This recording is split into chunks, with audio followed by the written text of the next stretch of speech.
Si Takuto ay ipinanganak na sakitin dahilan para ma-confine siya palagi sa hospital. Simula pagkabata ay palagi na siyang dinadala sa hospital kaya wala din siyang masyadong naging kaibigan. Dahil dito ay ginugugol niya na lang ang kanyang sarili sa paglalaro ng video game na katulad ng Eternal Nations. Ngunit isang araw nang magising siya ay nagtaka siya na nasa isang kagubatan na siya. Ilang sandali lang ay may dumating na babae at nagulat siya dahil ito pala ay si Ato na siyang pinakagusto niyang karakter sa Eternal Nations. Tinawag siyang hari ni Ato kaya naisip niya na ang tinutukoy siguro nito ay ang leader ng Minogra. Sobrang taas ng respeto sa kanya ni Ato dahil siya lang umano ang manlalaro na nakatapos ng nightmare difficulty sa laro gamit pa ang Minogra na kilalang pinakamahirap na gamitin na civilization. Akala niya ay isinomen siya ni Ato pero ayon kay Ato ay bigla na lang din umano siyang nagising sa lugar na ito. Sa tingin niya ay nasa mundo sila nakapareho din sa Eternal Nations. Pero hindi na ito mahalaga pa sa kanya dahil ang mas importante sa kanya ngayon ay nakaharap niya mismo sa personal si Takuto. Dahil dito ay pwede na din silang magsimula na magtayo ng sarili nilang kaharian o ang sariling bersyon nila ng Minogra. Dahil gusto din ni Takuto na maranasan mismo ang bumuo ng tunay na sibilisasyon ay pumayag siya sa ideya ni Ato. Nag-summon siya ng isang scout unit na long-legged bug para galugarin ang buong kagubatan. Sa ngayon ay kailangan muna nilang mangalap ng impormasyon habang iniiwasan na may makadiskubre sa kanila. Kagad nila itong pinalakad at katulad sa video game ay nakikita din ni Takuto ang mga nakikita nito. Ilang sandali lang ay may nakita silang grupo ng mga Dark Elves na nagpapahinga. Hindi tuloy maiwasan ni Takuto na mamroblema dahil plano niya sana ay umiwas sa mga posibilidad na pakikidigma sa ibang sibilisasyon. Naisip nila na kung hindi man magtagumpay ang nauna nilang plano ay aalis na lang sila dito. Ngunit biglang dumating ang mga Dark Elves na siyang ikinagulat nila. Pero mas nagulat sa kanila ang mga ito dahil ang tingin pala nila kay Takuto ay isang nakakatakot na parang anino lang. Naisip kagad ng kanilang head warrior na si Gia ang posibilidad na malagay sa alanganin ng kanilang buong angkan kung magkamali siya ng aksyon.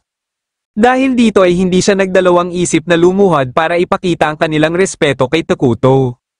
Nagpakilala siyang head warrior ng Mas-Aram clan at humingi na din ng tawad sa kanilang panghihimasok sa teritoryo ni Takuto na walang permiso.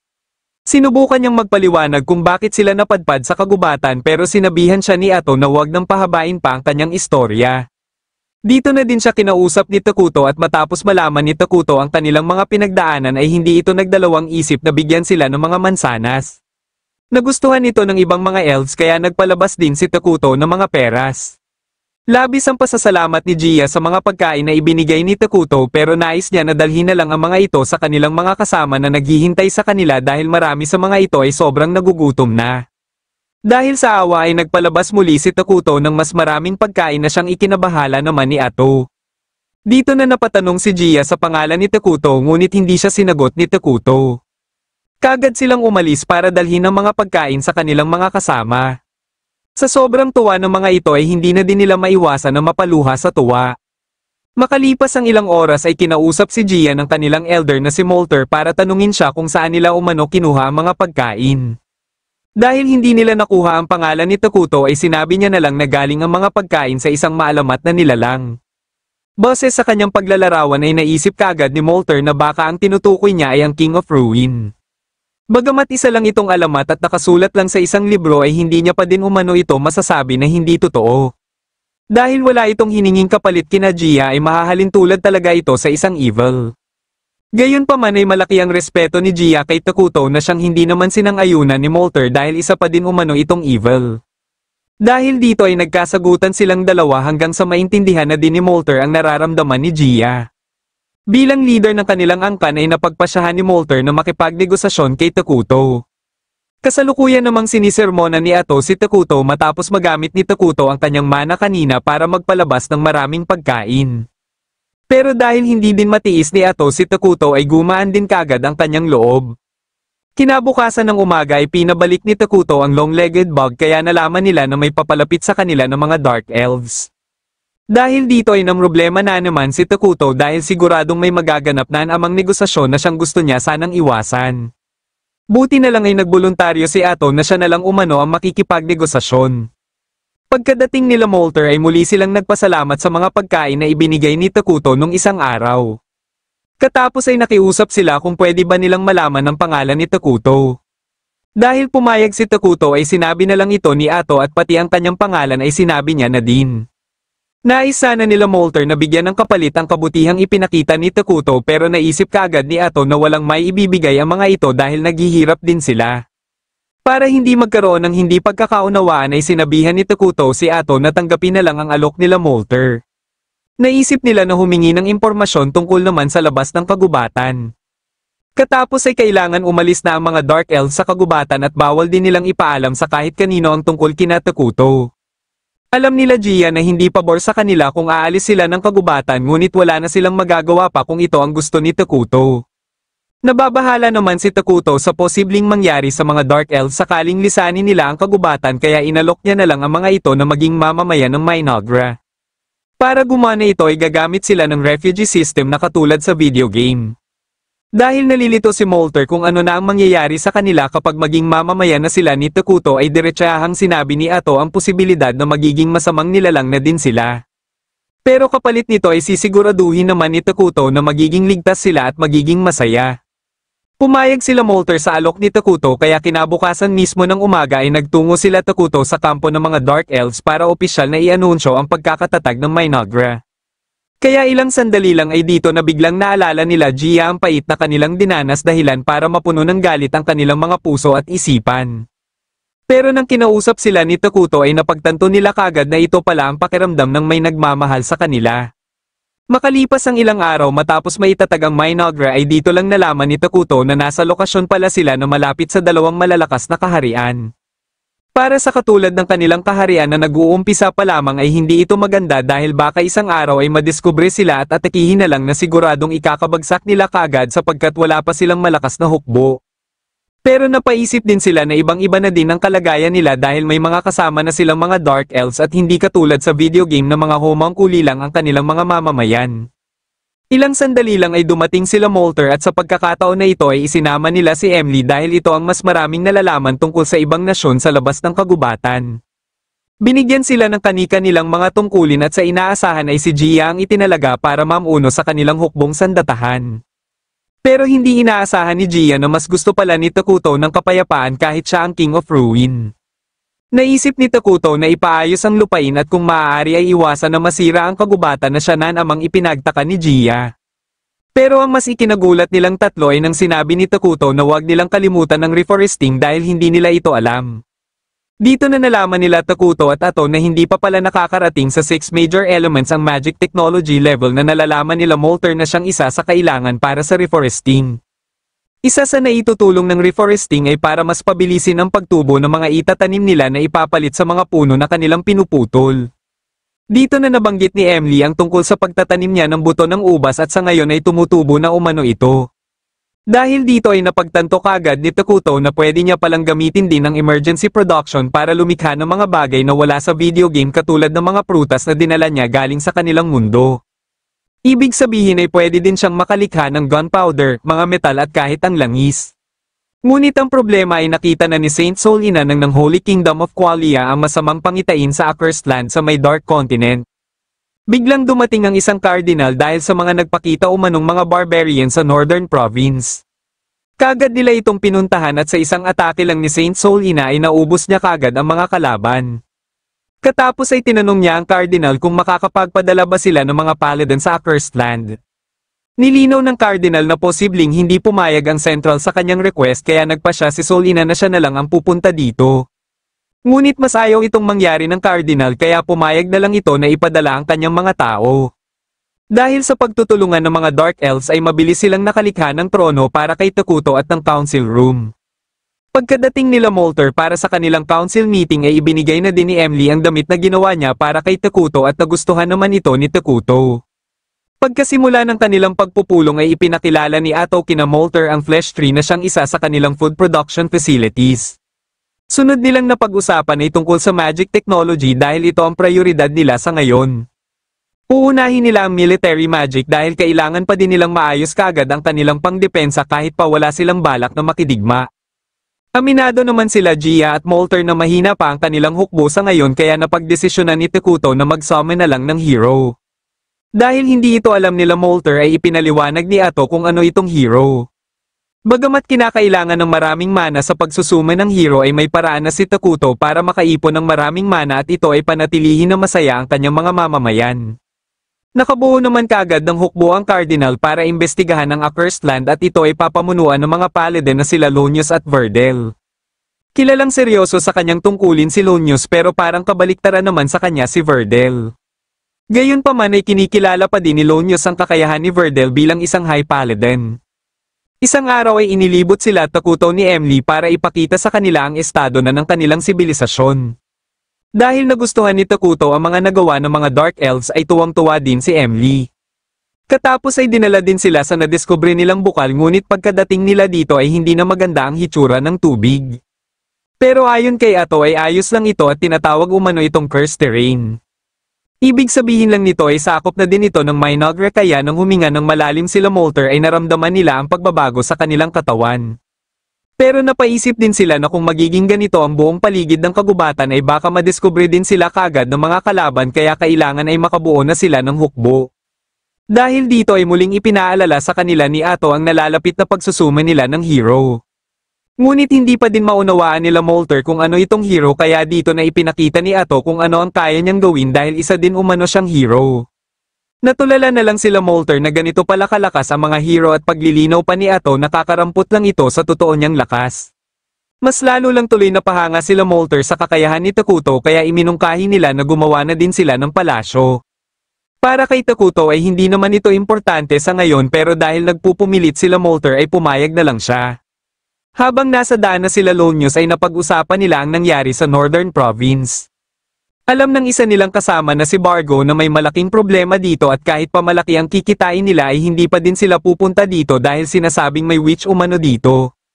Nang magpalipas sila ng gabi sa isang tavern ay tinanong ni Lonius si Bargo kung ano itong sinasabi niya kaninang witch. Habang ikinikwento na ni Bargo ang iilang detalye na nalalaman niya ay bigla siyang pinigilan ni Verdel dahil ayaw nito ng nakakapanlumong kwentuhan. Sa halip ay tinanong na lang ni Bargo sila Verdel at Lonius kung ano ang kanilang iimbestigahan sa Accursed Land at bakit dalawang paladin pa ang pinadala. Base sa impormasyon na nakuha ni Verdel ay posibleng tungkol ito sa mga Dark Elves na nagtatago sa kagubatan. Kung sakali mang may panganib na hindi inaasahan ay makakabuti kung tumakbo na lang sila. Ngunit hindi sang-ayon si Lonius sa mga plano ni Verdel dahil bilang mga alagad ng Diyos ay kailangan nilang labanan ang anumang magdudulot ng panganib sa kanilang kaharian. Dahil dito ay muling ipinaalala ni Verdel kay Lonius na mayroon pa silang pamilya na dapat ding uwian.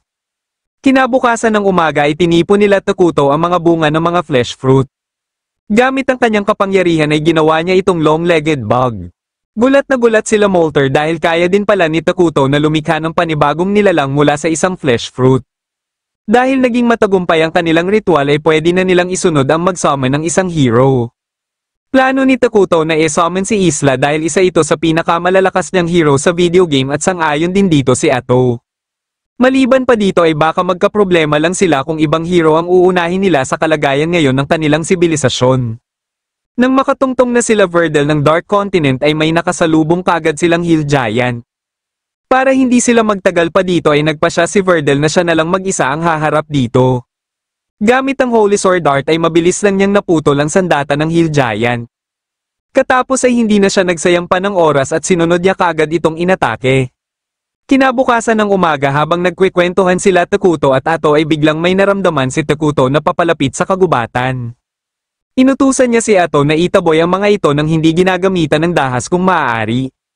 Ito na pala ay sila Verdel at bago pa man sila makapasok ng kagubatan ay sinalubong na sila ni Ato. Nagpakilala si Ato na isang Dark Elf at tinanong sila Verdel kung ano ang kanilang pakay sa kagubatan. Matapos sabihin ni Verdel na may iimbestigahan lang sila sa loob ng kagubatan ay sinabihan sila kaagad ni Ato na huwag itutuloy ang kanilang pinaplano kung maaari.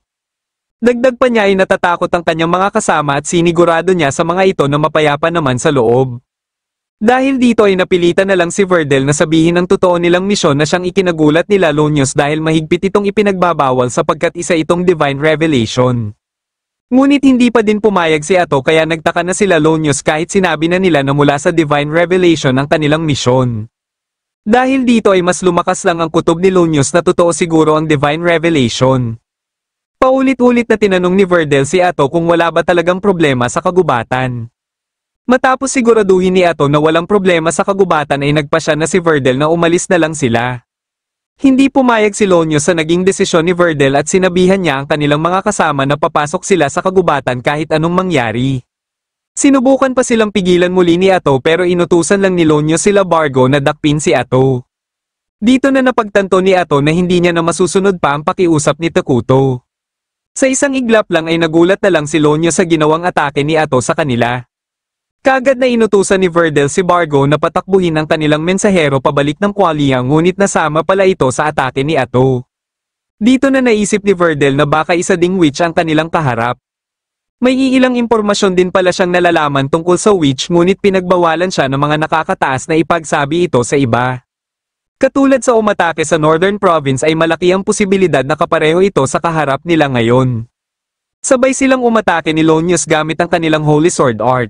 Plano pala nila na putulin ang mga galamay ni Ato at matagumpay nila itong nagawa hanggang sa 2 galamay na lang ang natira.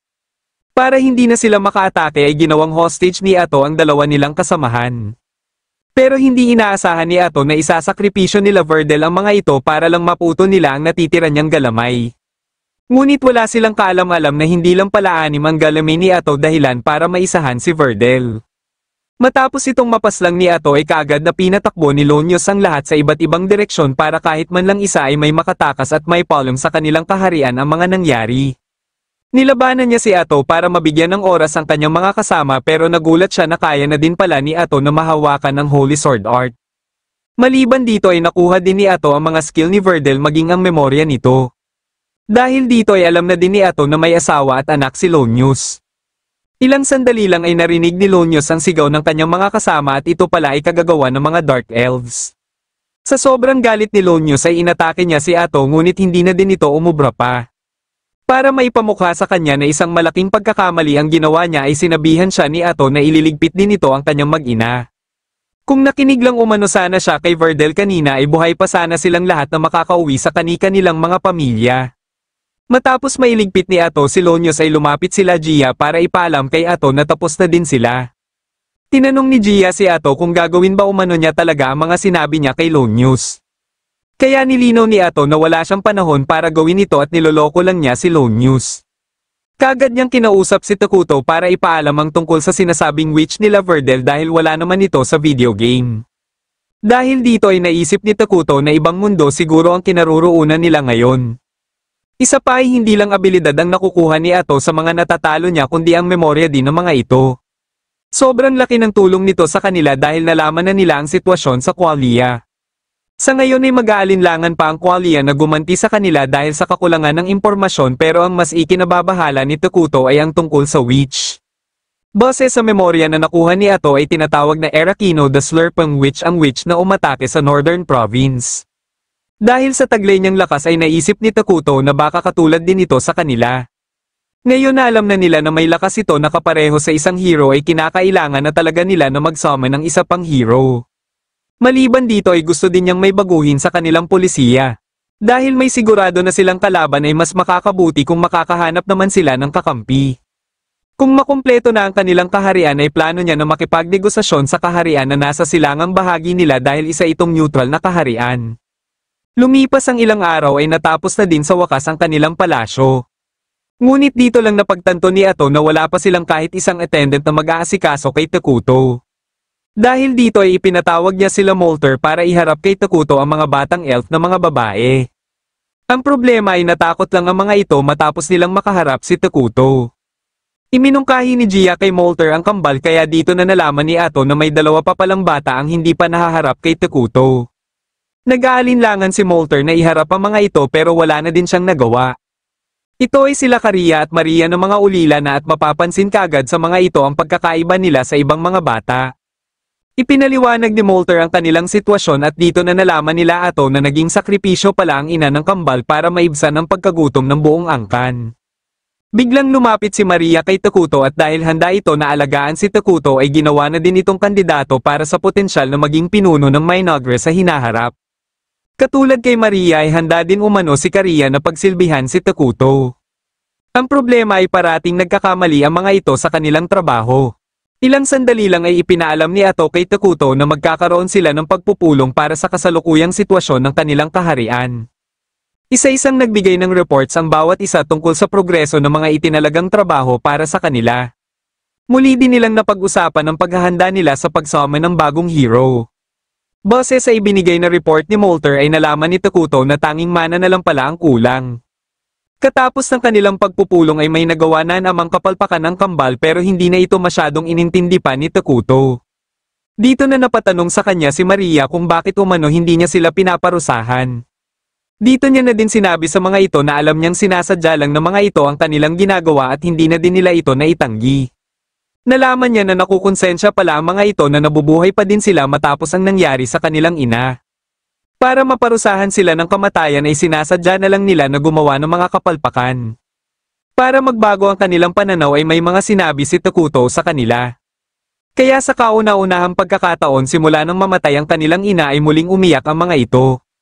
Matapos ang ginawang investigasyon ni Ato sa syudad ng Forngon ay ipresenta niya ito kaagad kay Takuto. Napag-alaman nila ng mga tao at beastmen ang karamihan sa naninirahan dito. Habang ang maliit na syudad naman ay tinatawag na Dragontan na pinapamunuan ng mga shamans na kilala sa tawag ng mga staffholders. Isa sa rason bakit itinayo ang syudad na ito ay dahil sa Dragon Vein Mine na nasa loob mismo ng syudad. May kakayahan ito na magbigay ng mana kaya mas mabuti kung mapapakinabangan nila ito. Kasalukuyang nasa high alert ang Dragontan dahil sa pag-atake ng mga barbarians at parang hindi sila pinapadalhan ng reinforcements mula sa kanilang kaharian. Kailangan nilang samantalahin ang pagkakataon na ito na makuha ang loob ng Dragontan sa pamamagitan ng pagtulong sa kanilang kinakaharap na problema ngayon. Malaki ang posibilidad na ito din ang magbibigay ng pinto sa kanila na makipagnegosasyon sa Forngon. Hindi na sila nagsayang pa ng oras at kaagad nilang isinigawa ang pakikipagnegosasyon sa Dragontan. Pero dahil sa nakakatakot nilang aura ay hindi maiwasan ng ibang beastmen na manginig sa takot. Nababahala si Lady Tonokapuli na baka biglang umatake ang kanyang mga kasama dahil dito. Nang ipapalabas na sana ni Ato ang kanyang mga galami ay bigla na lang dumating si Pepe para makisali sa kanilang usapan. Napagpasyahan nila Tonokapuli na makipagkita na lang kay Takuto para mas malinawagan sila sa sadya nila Ato. Nang makaharap na nila si Takuto ay lalo lang mas nabahala si Tonokapuli. Pero iba ang naging reaksyon ni Pepe dahil kaagad niyang inalok si Takuto na makipagkaibigan. Pumayag naman dito si Takuto at ito din pala ang kauna-unahang pagkakataon na may nag-alok sa kanya na makipagkaibigan. Nagkaroon sila ng salo-salo kaya nakita ni Tonokapuli ang mga produkto at kagamitan na bago sa kanyang paningin. Ilang sandali lang ay naisip ni Takuto na yayain si Pepe na makipaglaro para mas ipakita pa sa mga ito na hindi sila kaaway. Naging maayos naman ang kanilang paglalaro dahilan para maisip din ni Pepe na ipabenta sa Dragontan ang mga nilalaro nila. Kaagad na pumayag si Takuto dahil ito naman talaga ang plano nila o ang makipagkalakal sa Dragontan. Katapos nilang magsalo-salo ay dito na nila napag-usapan ang totoong sadya nila Tonokapuli bakit pumayag sila na makipagkita kay Takuto. Sa una ay pinipilit pa ni Tonokapuli na iwasang isipin nila Takuto na mahina sila at nangangailangan ng suporta para hindi ito samantalahin nila Takuto. Ngunit dahil kay Pepe ay nalaman pa din ito nila Takuto kaya wala na din siyang nagawa. Hindi ito naging problema para kina Takuto dahil ito naman talaga ang kanilang plano at dahil dito ay nasabi din nila ang gusto nilang kapalit na Dragon Vein Mine. Dito lang din nalaman ni Tonokapuli na pwede palang ma-convert ang Dragon Vein Mine's pure mana sa specific na elemento. Pagkaalis nila Tonokapuli ay nagkaroon ng pagpupulong sila Takuto sa mga napagkasundoan nila sa Forngon. Napagpasyahan nila na magpadala ng delegation para makita ang sitwasyon sa Dragontan. Nagboluntaryo naman ang kambal na sila na lang ang magtungo dito para naman maging kapaki-pakinabang sila kay Takuto. Para masigurado ang kanilang kaligtasan ay napagpasyahan ni Takuto na gawing bodyguard nila ang mga unit na kamakailan lang niyang nilikha. Nagtungo sila sa klinik para ipakilala kina Maria at Karia ang mga magiging bodyguard nila. Ito pala yung mga brain eaters na nagsisilbi nilang mga medics pero hindi lang sila nanggagamot dahil kaya din nilang makipaglaban. Bilang pabuya sa gagawin nilang misyon ay binigyan sila ni Takuto ng mga pangalan at ang napili niyang mga pangalan ay Ichiro, Jiro at Saburo. Pagkadating nila ng Dragontan ay nakaharap nila si Mayor Antelis. Katulad kina Tonokapuli ay nararamdaman din ni Antelis ang maitim na aura na bumabalot sa mga brain eaters. Nang magpakilala ang kambal ay dito niya na naalala na ang mga ito pala ang ibinilin sa kanya ni Tono Capulli na asikasuhin ng mabuti dahil sila ang future leaders ng Minagra. Akala niya ay ipinadala ang mga ito para makipagnegosasyon kaya nilinaw ni Jiro na andito sila para mag-obserba sa pamumuhay ng mga taga-Dragontan. Dahil dito ay nakahinga ng maluwag si Aunt Elise kaya nagboluntaryo na din siya na maging guide ng mga ito. Gamit ang mga brain eaters ay nakikita din ni Takuto ang mga ginagawa ng kambal. Dahil kabisado ni Aunt Elise ang buong syudad ay naging maayos ang kanilang paglilibot. Pagsapit ng gabi ay pinag-usapan ng kambal ang kanilang mga napansin kanina. Base sa obserbasyon ni Maria ay napansin niya na karamihan sa mga mamamayan ay namramroblema sa pagkain at natatakot sa mga kalaban. Dahil sa pagiging sensitibo niya sa emosyon ng iba kaya madali niyang nababasa ang iniisip ng kahit na sino. Dito na inilabas ni Jiro ang ipinabili sa kanya kanina ni Maria at isa lang pala itong uri ng damo na tinatawag na popple grass. Pamilyar dito si Karia at may hindi magandang epekto ito kaya ipinagbabawal ito sa halos lahat ng bansa. Nakaramdam ng awa si Karia kay Aunt Elise dahil kahit nagsusumikap ito ay may mga kababayan pa din siya na gumagawa ng mga ilegal na gawain. Kinabukasan ng umaga ay ipinagpatuloy nila ang paglilibot sa syudad at dito na nila nakita ang mga Dragon Vein Mine. Ilang sandali lang ay may lumapit sa kanilang mga ngalakal na nagpakilala sa pangalang Vesta. Nalaman nila na ito pala ang pasimuno bakit kumakalat sa syudad ang mga popple grass. Gusto nitong alukin ng Minagra sa isang business proposal at sasabihin niya umano ang ibang detalye mamaya kung pupunta sila sa address na ibinigay nito. Pero alam na ni Karia ang masamang binabalak nito kaya mas pinili nila na manatili na lang sa opisina ni Aunt Elise. Ngunit ilang sandali lang ay bigla na lang pumasok si Veste kasama ang dalawa niyang tauhan. Dito na nalaman ni Aunt Elise na may inalok na pala ito sa kambal nang hindi niya nalalaman. Dahil dito ay nabahala siya sa mangyayari sa Dragontan sakaling pumayag ang Minagra sa alok ni Vesta.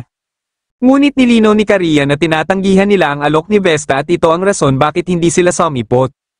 Tinanong ni Karia si Aunt Elise kung hindi ba maaapektuhan ang relasyon ng Minagra at Dragontan sakaling may gawin sila kina Vesta.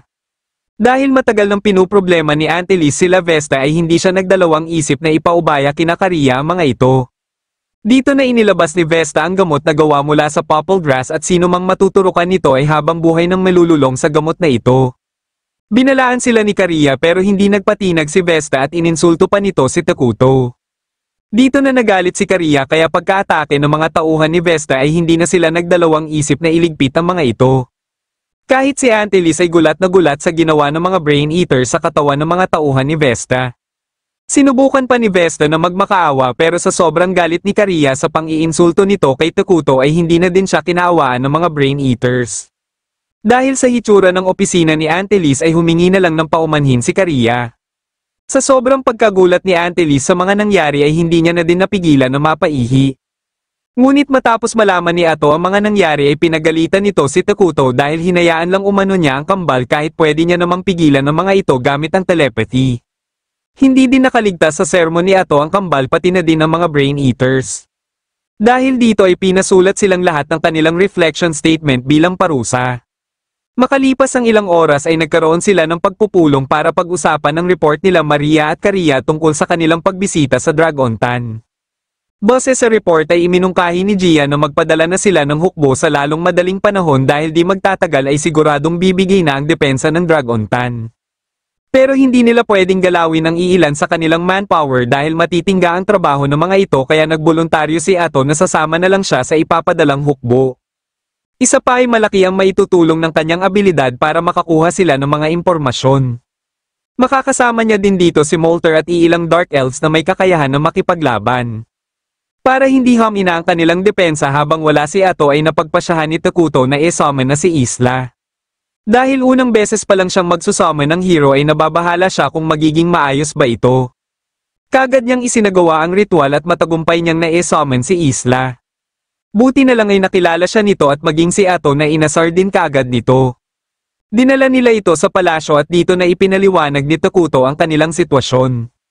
Mabilis namang naintindihan ni Isla ang mga sinabi ni Takuto at dito na din napagtanto ni Ato na nakakalungkot pala na umalis ng Minagra at iwan si Takuto. Pero dahil siya lang ang maaasahan ni Takuto ay wala na din siyang nagawa. Hindi na sila nagsayang pa ng oras at umalis din sila kagad patungong Dragontan. Kaagad namang nagsimula din sa pagtatrabaho si Isla at matapos niyang makausap si Emily ay inirekomenda niya kay Takuto na isunod nilang ipatayo ang Learning Institute. Sa pamamagitan nito ay mas matututo pa ang kanilang mga nasasakupan na siguradong balang araw ay makakatulong din sa paglago ng Minagra. Kasalukuyan namang pinupulbos na ni Ato ang mga barbarians kaya nagugulat na lang si Auntie Liz kung gaano siya kalakas. Ilang sandali lang habang nagpapahinga sila ay may nagpakita na namang Hill Giant. Pinaghanda kaagad ni Auntie Liz ang kanyang mga archers pero sinabihan lang siya ni Ato na hindi na ito kailangan pa. Sinugod ni Ato ang Hill Giant at hindi naman pumayag si Molter na si Ato lang ang magpapasikat. Ginamit niya ang kanyang mahika sa Hill Giant kaya mas naging madali pa kay Ato na iligpit ito. Pero biglang naglaho ang katawan nito at nakita ni Ato ang mga gold coins. Nang ipakita niya ito kay Takuto ay nakilala ni Takuto ang crest na nakaguhit dito at ito ay makikita sa Brave Case Toss.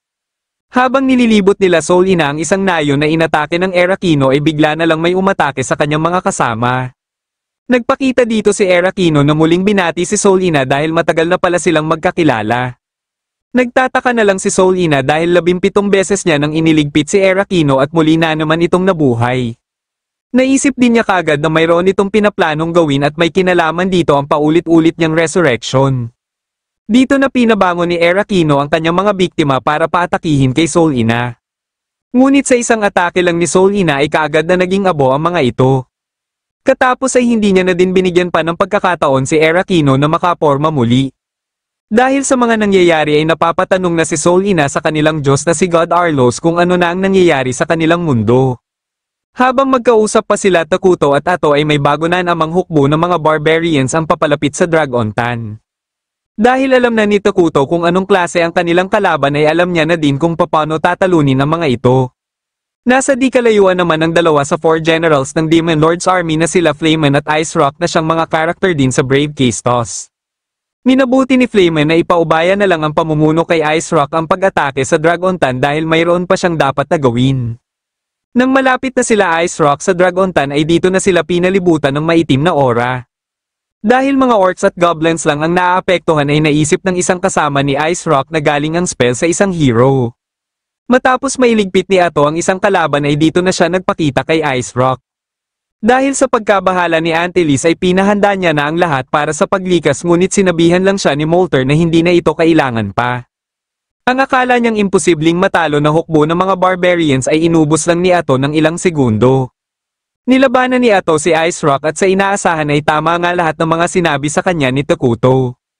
Dahil alam din ni Ato na maraming beses na tinalo si Ice Rock ng isang hero ay mas lalo lang niya itong inasar. Sa sobrang galit ni Ice Rock ay gumamit siya ng Glacial Decapitation dahilan para hindi makagalaw si Ato. Nagawa niyang mapuruhan si Ato ngunit dito na pala siya tutuluyan ni Ato. Hindi matanggap ni Ato na napuruhan siya ni Ice Rock pero nang mabasa niya ang mensahe ng system ay naintindihan niya na ito. Nais niya sanang mag-report kaagad kay Takuto tungkol sa kanyang pagkapanalo kaya nalaman niya na may mga kalaban pala na nakabantay sa Minagra. Habang sa teritoryo naman ng Demon Lord ay pinapaghanda na din ang buong hukbo nila kasama ang 2 pang miyembro ng 4 general ng Demon Lord's Army. Ilang sandali lang ay ipinaalam na kay Takuto na may nanghimasok ng kalaban sa kanilang teritoryo. Pero kanina pa ito alam ni Takuto kaya nakapagbigay na din siya ng utos kina Gia. May kutob si Isla na ang Demon Lord ay posibleng isa ding player kagaya kay Takuto. Gayunpaman ay hindi nababahala dito si Takuto dahil uubusin nila ang lahat na nanggugulo sa mapayapa nilang teritoryo. Dahil si Isla ang nagsisilbi nilang defense hero ay ito ang napagpasyahan niya na ipadala para harapin ang mga kalaban. Bago umalis si Isla ay ipinagkaloob niya dito ang natitirang mana reserves ng Minagra nang sa gayon ay magamit nito ang buo niyang kapangyarihan. Nagtataka naman ang ibang alagad ni Flamen kung bakit sila humiwalay sa hukbo ni Ice Rock. May hinala ang isa sa kanila na may pinaplano siguro ang kanilang boss na tradorin ng kanilang Demon Lord. Ilang sandali lang ay nakita nila ang isa nilang scout na papalapit sa kanila. Inatake na pala ito ng mga larvae ni Isla kaya sila tuloy ang sunod na pinagdiskitahan ng mga ito. Dito na nagpakita si Isla at hindi na siya nagpaligoy-ligoy pa para iligpit ang mga kalaban. Di rin nagtagal ay dumating din dito si Flamen at sila naman ang nagsagupaan. Habang pinag-iisipang mabuti ni Takuto ang ginawa niyang estratehiya ay parang may nakakalimutan siyang mahalagang bagay. Makalipas ang ilang minutong pagpapalitan ng atake nila Isla at Flayman ay pinaatake na din ni Isla ang kanyang mga larvae pero hindi ito umubra. Dahil dito ay nagpalabas din ng mga barbarian si Flayman ngunit hindi din pinaporma ni Isla ang mga ito. Nagtataka si Flayman kung bakit parang puno ng pagmamalaki at pananalig si Isla kahit naglilingkod lang siya sa isang hari. Dito na nila napagtanto ang kaibahan nila sa isa't isa dahil sila Isla ay parang may kalayaan kung paano nila paglilingkuran si Takuto at hindi katulad sa sitwasyon ni Flayman sa kanyang Demon Lord. Sa galit ni Flayman ay nagpasya siya na gamitin ang buo niyang kapangyarihan para tapusin na si Isla. Ngunit sa kasamaang palad ay bigo siya na magawa ito dahilan para magkaroon tuloy si Isla ng pagkakataon na mapuruhan siya. Alam niya na ito na ang kanyang katapusan kaya mandadamay na lang siya.